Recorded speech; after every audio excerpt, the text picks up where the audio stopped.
बस्ती Lok Sabha seat पर होगा 2024 में द्वंद्व युद्ध। सपा के सामने हाँफ रही बीजेपी, करो या मरो के हालात। बीजेपी पर मंडरा रहा हार का खतरा। सपा तो मैदान में होगी, लेकिन ये लोग करेंगे बीजेपी का खेल खराब। बस्ती में बदलते सियासी समीकरण और सामाजिक ताना बाना इस बार दे रहा बदलाव के संकेत। मौजूदा सांसद भी परेशान। देखिए आखिर क्यों दो बार की विजेता बीजेपी के लिए अब हो गए बुरे हालात। चुनौतियों से निपटना दिख रहा नामुमकिन। लोकसभा चुनावों में वैसे तो साल भर का वक्त है, लेकिन नफा नुकसान का आकलन और सियासी समीकरणों को परखने का दौर जारी है। समाजवादी पार्टी हर सीट पर हाथ पांव मार रही है, तो बीजेपी के लिए कई सीटों पर अब हालात करो या मरो के बन गए हैं, जिसमें बस्ती लोकसभा सीट भी शामिल है।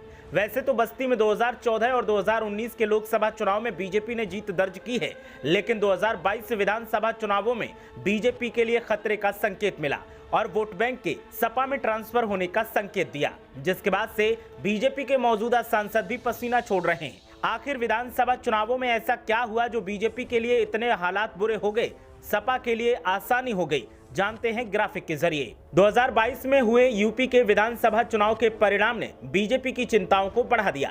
बस्ती लोकसभा सीट की 5 में से 4 विधानसभा सीटों पर बीजेपी को सपा ने बुरी तरीके से हराया।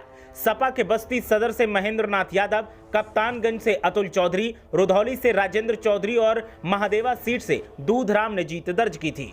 बीजेपी को सिर्फ हरैया सीट से जीत मिली। इस सीट पर अजय सिंह ने पार्टी की लाज बचा ली। बीजेपी को उत्तर प्रदेश में भले ही बहुमत मिला हो, लेकिन बस्ती में बीजेपी बुरी तरीके से पिछड़ गई थी। अब बीजेपी के सामने सवाल वोट बैंक के वापस हासिल करने का है, तो वहीं सांसद के सामने अपनी सीट बचाए रखने की चुनौती।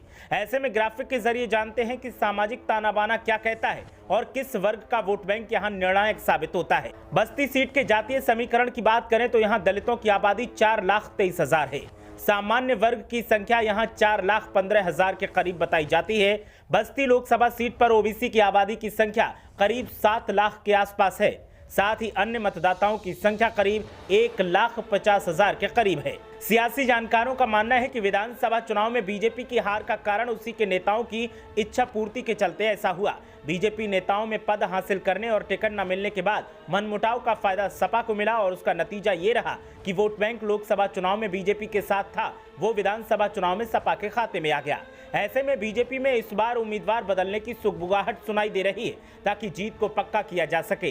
तो वहीं सपा की चालबाजियों और उम्मीदवार के ऐलान को भी बीजेपी परखना चाहती है और उसी के बाद अपने पत्ते साफ करने की रणनीति बना रही है। देखना यह है कि जो खतरा बीजेपी भांप रही है, क्या वो उसे कम कर पाएगी या फिर विधानसभा चुनाव वाली तस्वीर फिर से देखने को मिलेगी। ब्यूरो रिपोर्ट, मीडिया हलचल।